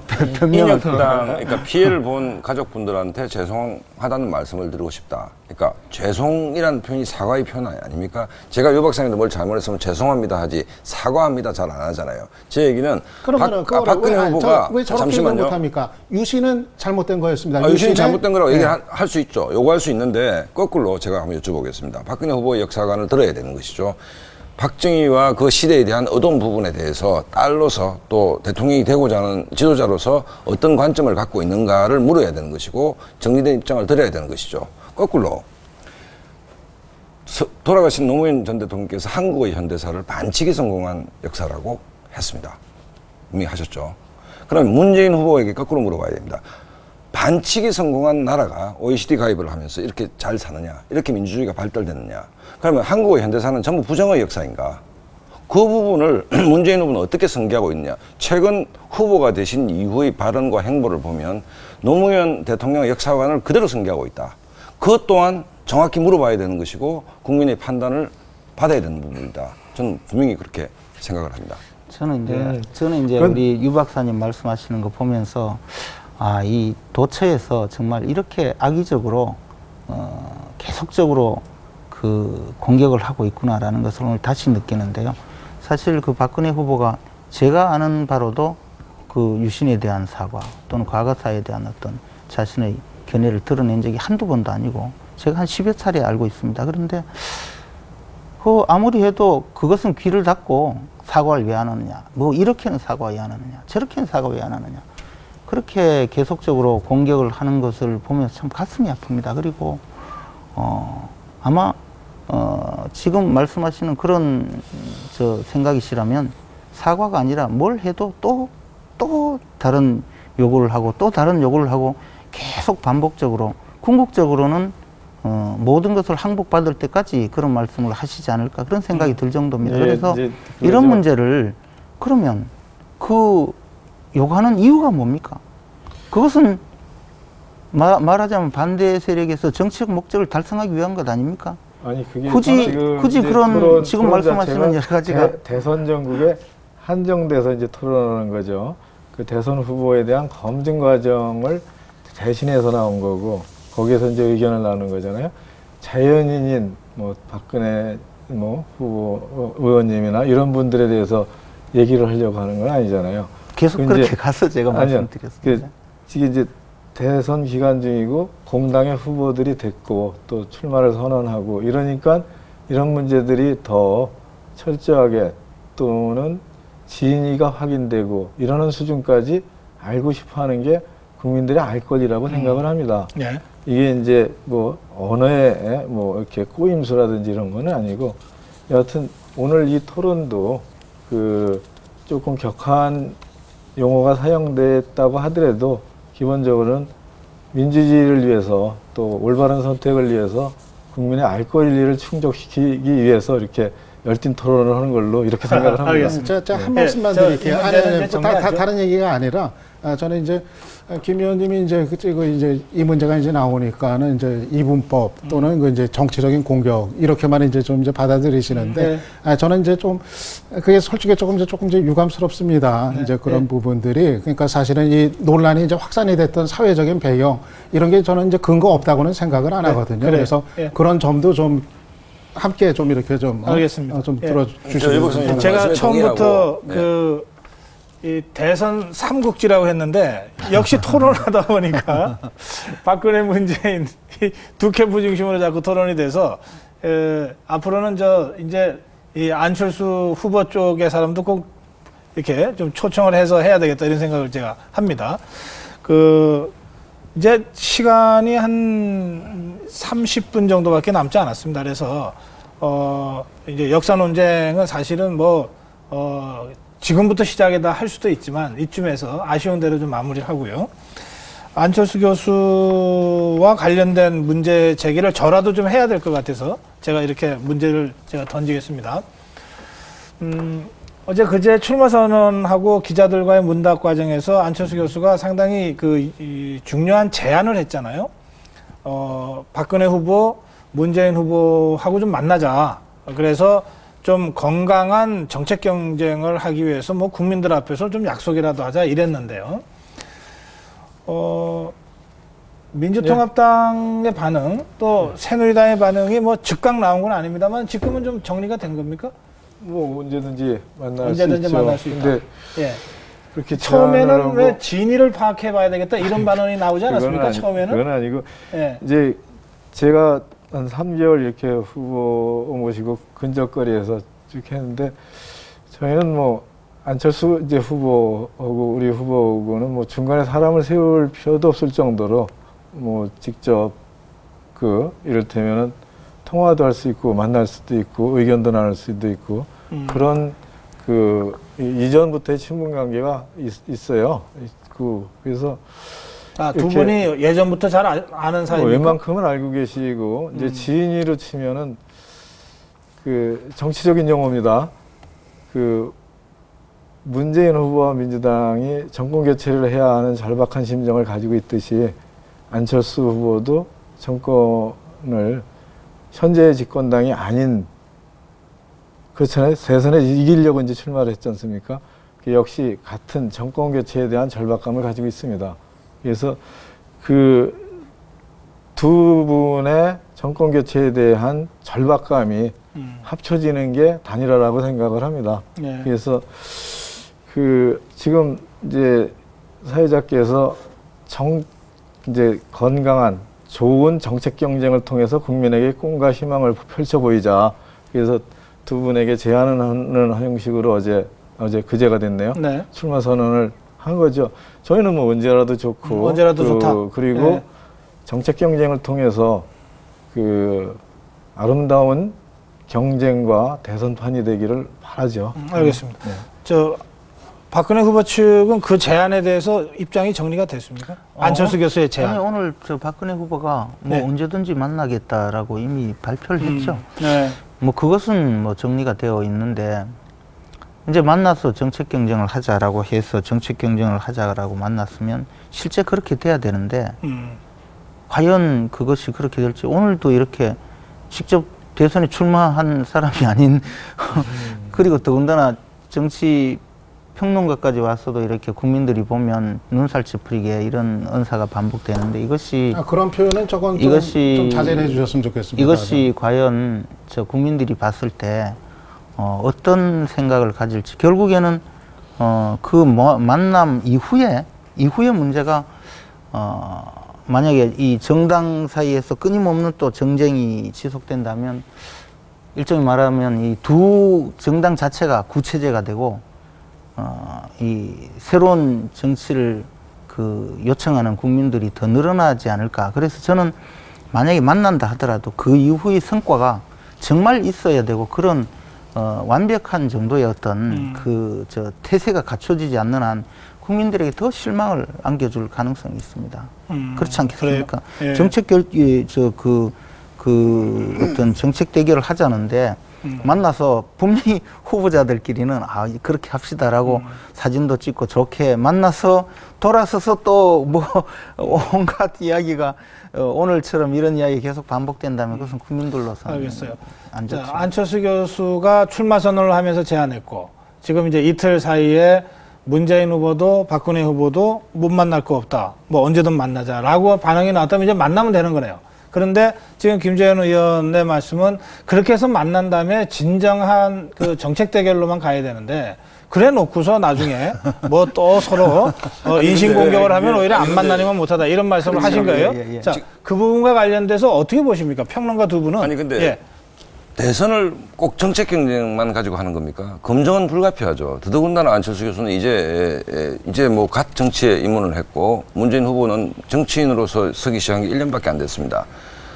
없는 사실을 흑색선전하는 것은 안 되는 것이죠. 네, 하지만 검증은 불가피합니다. 그것이 신상에 관한 것이든 그 성장 과정에 관한 것이든 뭐 정책에 관한 것이든 그리고 네거티브 캠페인이 반드시 나쁜 게 아닙니다. 상대의 부정적 이렇게 나쁜 측면을 부각시키는 것도 선거의 기법이죠. 그런데 안철수 교수가 굉장히 교묘한 한 수를 뒀다라고 보는 것이 뭔가 하면 그냥 일반 국민들이 좋아할 만한 이야기. 우리 새 후보가 만나서 건강한 정책 얘기를 합시다. 이 이슈를 딱 선점해서 두 후보 나오세요. 자기가 중심에서 사진 찍고 저 이렇게 착한 사람입니다. 착한지 안 착한지를 검증해보자는 것이죠. 그 다음에 기업이 어떻게 돈을 벌었는지 재산이 얼마인지 뭐 진짜 뭐 군대에 갔을 때 그 백신 개발하다가 황급히 간 것인지 지금은 허니문 기간이기 때문에 우리가 웃고 넘어간다 하더라도 검증을 철저하게 해야죠. 국민들을 위해서. 그러니까 선거가 그렇게 아름답지만은 않은 거 아닙니까? 치열한 것이고 의원님도 말씀하셨듯이 이게 운명을 건 싸움인데 이게 마치 뭐 굉장히 우아한 아름다운 형용사 속에서 세 분이 하고 우리 정책만 얘기합시다. 경제민주화만 얘기합시다. 알겠습니다. 이거는 성립이 안 되는 얘기라고 보고 이것도 고도의 안철수의 정치 마케팅의 일환이다. 저는 뭐 그렇게 규정합니다. 네, 저는 뭐 선의의 정책 경쟁하자는 정책 경쟁 약속을 하자는 뭐 제안의 뭐 취지는 뭐 공감이 되고 이제 좋은데 막상 지금 현실적으로 그런 약속을 한다 하더라도 얼마나 이제 효과가 있을지 그거는 좀 큰 기대는 사실 뭐 같지는 않습니다. 어차피 이 검증 과정에서 상호간에 이제 네거티브가 이제 또 약속을 한다 하더라도 또 그 계속 이제 될 것이 예상이 되기 때문에 김재현 일단 이제 의원하고 비슷한 거 판단은 이제 그렇고요. 그리고 그리고 오늘 그 토론에서 좀 이제 주장이 이제 다르다고 해가지고 그거를 이제 뭐 눈살을 찌푸린다 이런 표현은 좀 서로가 좀 이렇게 좀 참았으면 좋겠습니다. 그거는 제가 진행을 좀 잘 하도록 하겠습니다.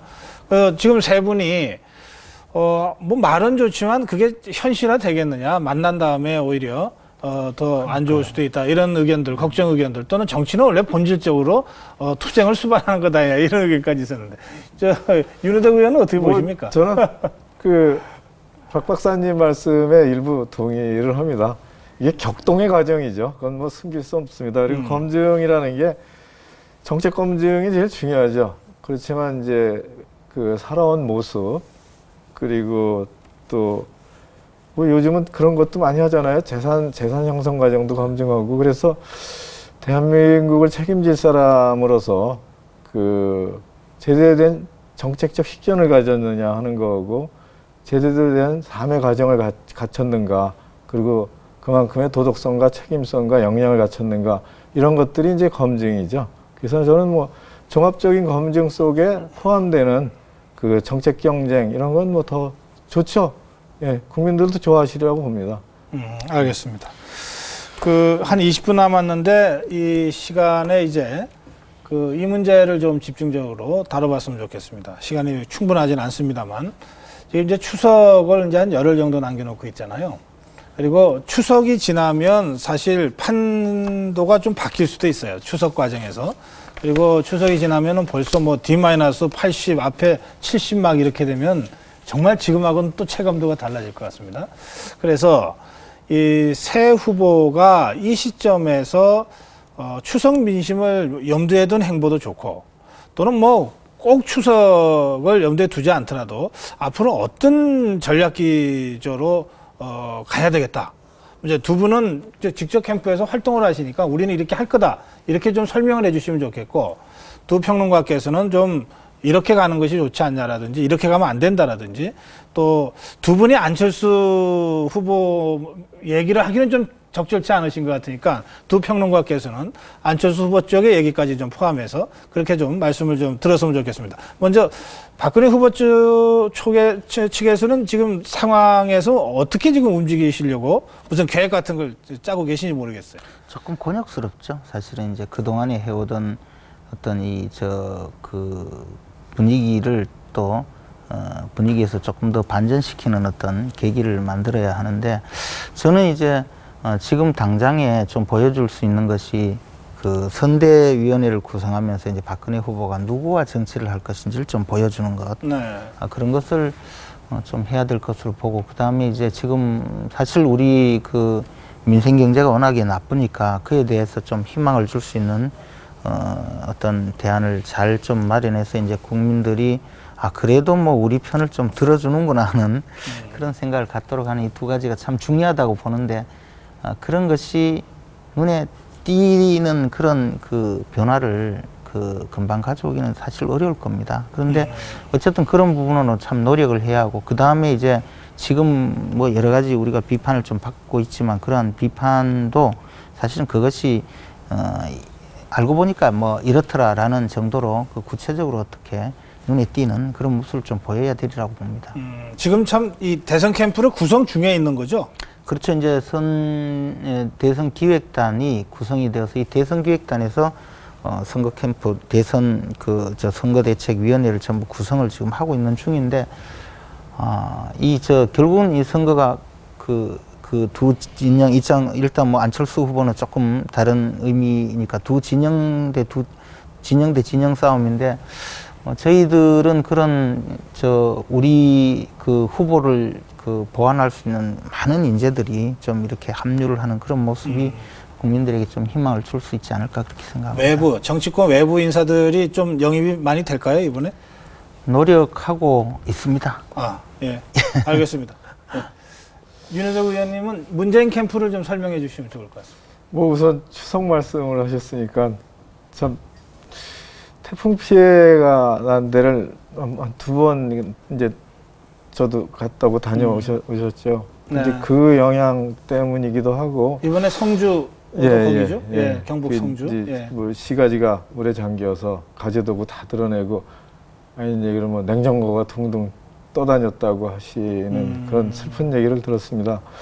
거기다 이제 채소값이 무척 올라서 엊그저께 얘기 들으니까 시금치 한 단에 뭐 4,000원 하고 배추 세 포기에 뭐 13,000원 이러는데, 어느 때보다도 좀 어렵고 힘든 그런 추석이 될 것 같아요.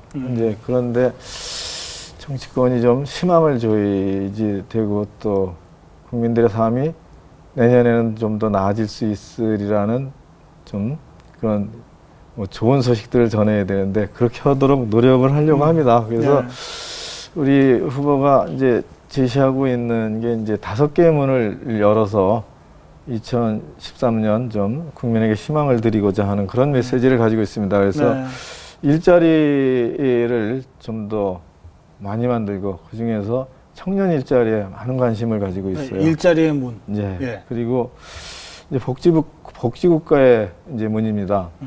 양극화가 심화됐죠. 뭐 우리 정권 참여정부에서도 큰 가오가 있고 또 이렇게 확대 재생산되고 있는데, 그건 뭐 복지를 좀 더 강화해서 양극화를 좀 완화해야 된다라는 그런 과제를 안고 있고, 복지의 문이 두 번째입니다. 네. 예. 그다음에 이제 경제민주화의 문을 또 활짝 여는 그런 정책 발표를 하고자 합니다. 그중에 재벌개혁 문제가 화두죠. 재벌개혁은 뭐 개혁이 목표가 아니라 재벌의 생산력을 효율적으로 개선해서 성장력을 더 확장시켜서 그로 인해서 일자리를 더 늘리고 부가가치를 더 많이 만들자는 게 재벌개혁의 이제 목표겠죠. 예. 이제 또 경제민주주의의 문. 예. 네. 그다음에 이제 새로운 정치의 문입니다. 새로운 계속 정치. 이제 지적해 주셨고 하는 민주당의 새 신서부터 정당 개혁, 정치 개혁의 문제들이 다 합쳐져 있죠. 그 중에 이제 핵심은 그겁니다. 우리 헌법에 정한 대로 책임 총리제를 하시겠다는 의지를 표명을 했죠. 그래서 실제 국무총리가 장관에 대한 임명제 정권을 갖고, 그리고 또 잘못한 강요에 대한 해임권을 갖고, 그렇게 되면은 상당히 제왕적 대통령의 통치를 완화할 수가 있죠. 알겠습니다. 그게 네 그런 번째 것을 정치개혁의 꼭 문이고. 좀 하고 싶고, 또 하나는 평화공존의 문입니다. 평화공존의 문. 예. 남과 북에 좀 많이 위축됐죠.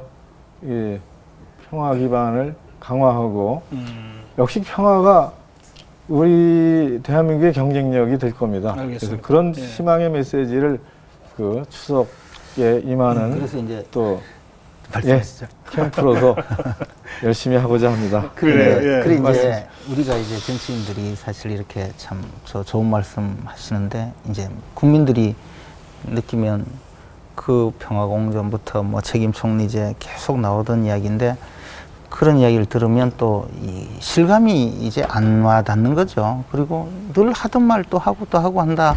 전 책임 총리제 들으면서, 책임 총리 역사상 아주 유명한 책임 총리가 한 분 계셨습니다. 그 이해찬 총리였거든요.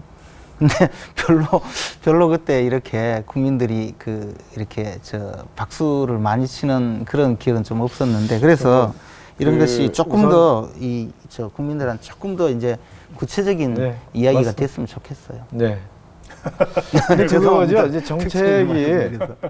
정책을 제시를 하면은 나중에 대통령 선거 끝물쯤 가면은 정책이 많이 유사해집니다. 우리 총선 치러보면 그러잖아요. 예. 그래서 정책 경쟁이라는 게 좀 이상해져요. 근데 이제 그거죠. 이제 그 정책을 실천할 후보의 진정성과 또 철학 이런 알겠습니다. 것들을 국민들이 분명히 이제 분별해서 보시기 시작했다고 생각을 해요. 예. 윤 의원님, 이제 말씀은 잘 들었는데, 제가 갑자기 궁금한 게 하나 있어서 이거는 좀 여쭤보고 싶은데요. 박선숙 전 의원이 안철수 캠프로 갔잖아요. 네. 이게 당에서는 충격입니까? 타격입니까? 아니면 별거 아닌 일입니까? 결국은 함께 하리라고 저희는 생각을 합니다. 예, 결국은 이제 단일화를 해야 하는 게 국민의 바람이고, 저는 안철수 교수께서 출마를 선언하는 이제 텔레비로 봤으니까 그 말을 딱 하시는 순간 정말 안도의 한숨을 내셨어요. 실제 우리 문재인 후보와 민주당의 지지도만 가지고 새누리당과 박근혜 후보를 이기기가 어렵죠. 근데 안철수 교수가 실제 대선에 출마를 선언하면서 두 분을 지지하는 세가 합쳐서 이제 겨우 좀 따라갈 수 있는 알겠습니다. 희망을 확인했습니다. 그래서 저는 조금은 길게 본다면은 우리 박선숙 전 의원님이 본인의 판단에 따른 행보였겠지만 하여튼 결국은 다 힘을 합칠 수 있는 그런 분이라고 생각을 합니다. 박선숙 전 의원을 엑스맨으로 보낸 건 아니고요? 아니요, 전혀 그렇지 않습니다. 전혀 그렇지 않고요? 네. 예, 그건 전혀 아닙니다. 예, 알겠습니다. 저도 뉴스의 화면을 보면서 깜짝 놀랐으니까. 알겠습니다. 유창수 박사가 안철수 교수 쪽 사정을 조금 설명해 주시면 좋겠네요. 안 교수가 지난번 출마 선언할 때 가장 특징적인 거는 중도의 위치에 이제 섰다는 거. 저는 그거를 가장 좀 이제 봐야 된다고 이제 생각을 이제 합니다. 그날 이제 정치 혁신이라든가 통합 이런 얘기 이제 했습니다만은 정치적으로 봤을 때 사실 그게 이제 새로운 화두는 아닙니다. 전에부터 항상 새 인물이 정치권에 등장할 땐 항상 반복적으로 나왔었던 그런 이제 화두였었죠. 근데 이제 정치적으로 그날 얘기한 것들을 보면은 여야 사이에서 이제 그 등거리를 이제 좀 유지를 하는 좀 이제 그런 거를 이제 특징적으로 이제 보였었습니다. 아마 안 원장이 얘기했었던 이제 통합. 아마 그러한 화두에서는 아마 그리로 갈 수밖에 없는 그런 면이 있었다고 이제 말씀하신 대로 균형을 상당히 강조했는데, 이를테면 복지와 성장에도 균형. 그렇습니다. 이제 그게 지금 말씀하시는 이제 중도의 포지셔닝 했다고 하는 경제민주화에서도 이제 그런 얘기를 이제 했었고, 계속하시죠. 중도로 이제 갔단 말입니다.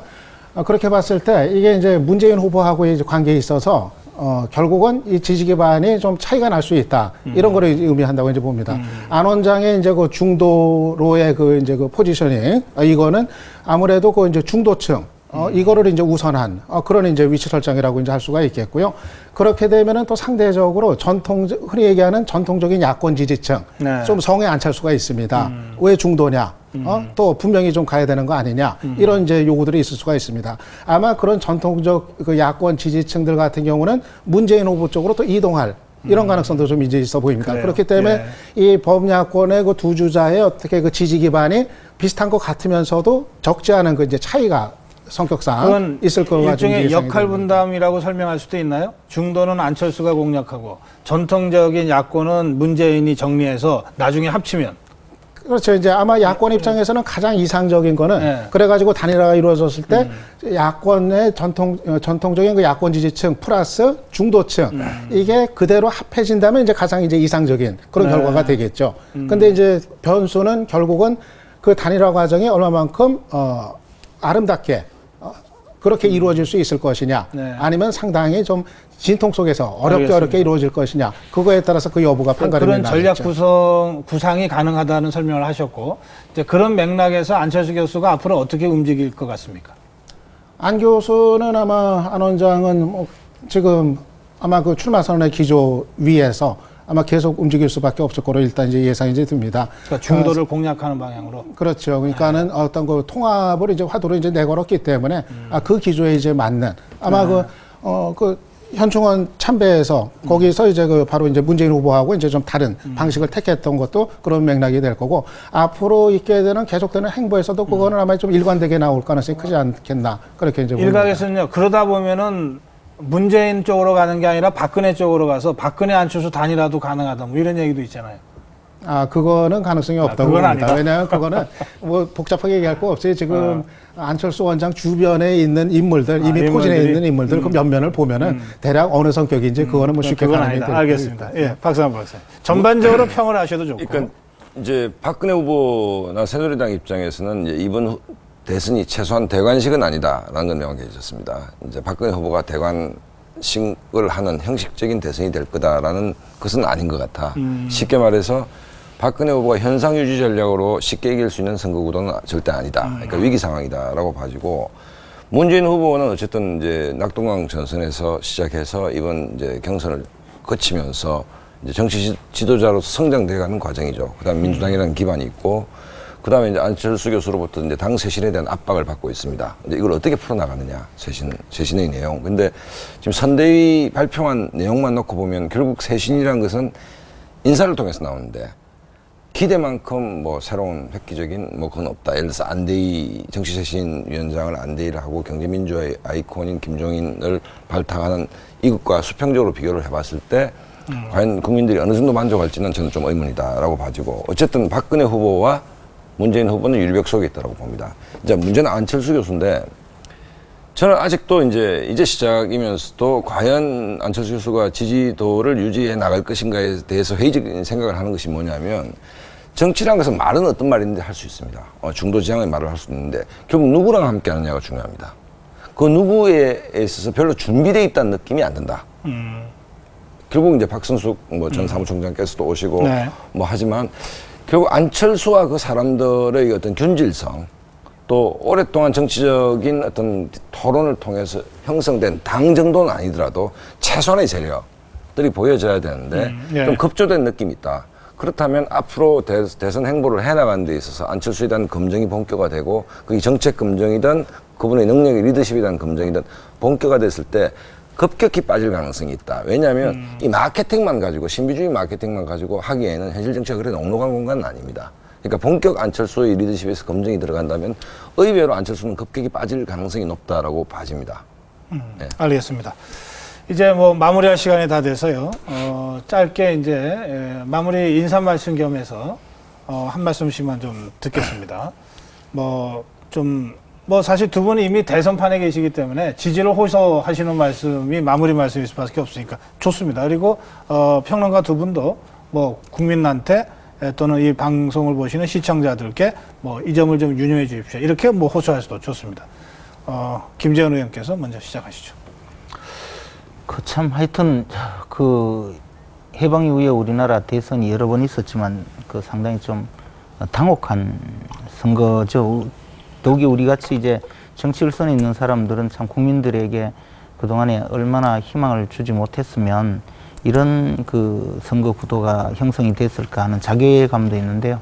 그러나 어찌됐든 저희들이 지금까지 해오던 진심을 잃지 않고 또 국민 여러분들이 생각하는 어떤 어려운 지금 현실을 해결해 나갈 수 있는 그런 책임 있는 정치 세력이다. 그리고 지금까지 저희들이 행한 약속은 반드시 지켜온 그런 정치 세력이다라는 것을 이제 앞으로 우리가 실천해 나가는 것으로 그런 모습을 보여주는 것만이 앞으로 남은 우리 대선 국면을 헤쳐나갈 길이라고 봅니다. 그런데 그런 과정이 과연 얼마나 효과적으로 해나갈 수 있을까 하는 것은 또 저희들 일선에서 뛰고 있는 사람들이 몫이겠죠. 어쨌든 아마 정치에 대한 이런 회의가 환멸로까지 가지 않도록 저희들이 노력을 해야 될 시점이라고 봅니다.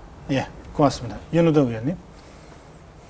이제 추석입니다. 이번 추석 힘들고 많이 어려우시리라고 생각을 합니다. 그렇지만 가족과 함께 행복한 추석 명절을 맞으시길 기원드립니다. 문재인 후보 제가 자랑 좀 합니다. 참 좋은 사람입니다. 문재인 참 정직한 사람입니다. 문재인 참 정직한 사람입니다. 꼭 좀 기대해 주시고 성원해 주십시오. 감사합니다. 예, 자 유창선 박사님. 저는 이번 선거가 아마 정말 막판인까지 가도 진짜 결과를 알기 어려운 그런 선거가 되지 않겠는가 예상이 됩니다. 일단은 최종 대진표 자체가 정말 후보 등록일 거의 임박해서 짜여질 거로 이제 예상이 되기 때문에 그 사람이 또 지금 박근혜 후보는 확정이 됐지만은 또 상대가 누가 될지도 그때 가야 가늠이 되고 그리고 지금 누가 되든 간에 대진표가 어떻게 짜여지든 간에 지금의 어떤 지지율을 놓고 봤을 때는 다 각자가 이제 견고한 특성을 갖고 있어서 아마 결국 마지막 순간에 갈리는 진짜 분석하고 전망하는 입장에서도 정말 단언하게 예단하기가 어려운 그런 선거가 될 거로 보입니다. 평론하기 참 어려운 선거다. 그런 말씀이시고요. 박성환 소장님. 영국 노동당이 1979년 대처가 등장함으로써 정권을 잃어서 97년 정권을 토니 블레어가 되찾기까지 18년이 걸립니다. 어쨌든 어두운 칠흑 같은 어두움을 당을 유지하면서 끊임없이 내부 치열한 노선 투쟁을 통해서 제3의 길이라는 새로운 노선을 만들어내서 또 젊은 지도자들을 키워내서 이렇게 됐는데 저는 대한민국 정치의 불행이 특정 진영을 비판하려는 것은 아니고 후보 등록일까지 이게 후보가 정해지지 않는다는 현실이 정치적 후진성을 좀 극명하게 얘기하고 있는 거 아닌가라고 봐집니다. 매번 선거가 이런 패턴으로 반복된다면 단언컨대 정치 발전은 없다라고 봅니다. 좀 지속 가능한 정당. 그러니까 정당이 물론 대선에서 정권을 잡는 것을 본질적인 의무로 하지만 그거보다 더 중요한 것은 뭐냐면 좀 제발 민주통합당이 야권을 포괄하는, 그러니까 쇄신에 대한 압박이 문 후보에게 있기 때문에 범야권을 좀 포괄하는 좀 지속 가능한 100년 이상 갈 수 있는 정당으로 이번 대선이 거듭나는 계기가 됐으면 좋겠다라는 바람이 있습니다. 예, 말씀 잘 들었습니다. 예, 대선 D-90일입니다. 대통령 선거 90일 남은 시점에서 2012 대선 전국 좀 종합적으로 짚어봤습니다. 평론가들께서의 전망도 이번만큼 예측하기 어려운 선거는 없을 것 같다. 이런 말씀이 나올 만큼 3명의 후보 모두 다 간단치 않은 후보고 또 앞으로 무수히 많은 변수를 거치면서 최종 대선 날까지 가게 될 것 같습니다. 오늘 네 분 패널들께서 아주 치열하게 토론하시는 과정에서 다소 좀 격앙된 부분도 좀 있었습니다만 그러나 다들 절제하시면서 생산적으로 토론해 주신 거 매우 고맙게 생각합니다. 감사합니다. 예. 네. OBS 생방송 고승구의 토론합시다. D-90일을 맞아서 짚어본 이 대선 전망 여기서 마무리하겠습니다. 저는 다음 주 이 시간에 더 뜨겁고 더 신선한 주제로 다시 여러분 찾아뵙겠습니다. 여러분 고맙습니다.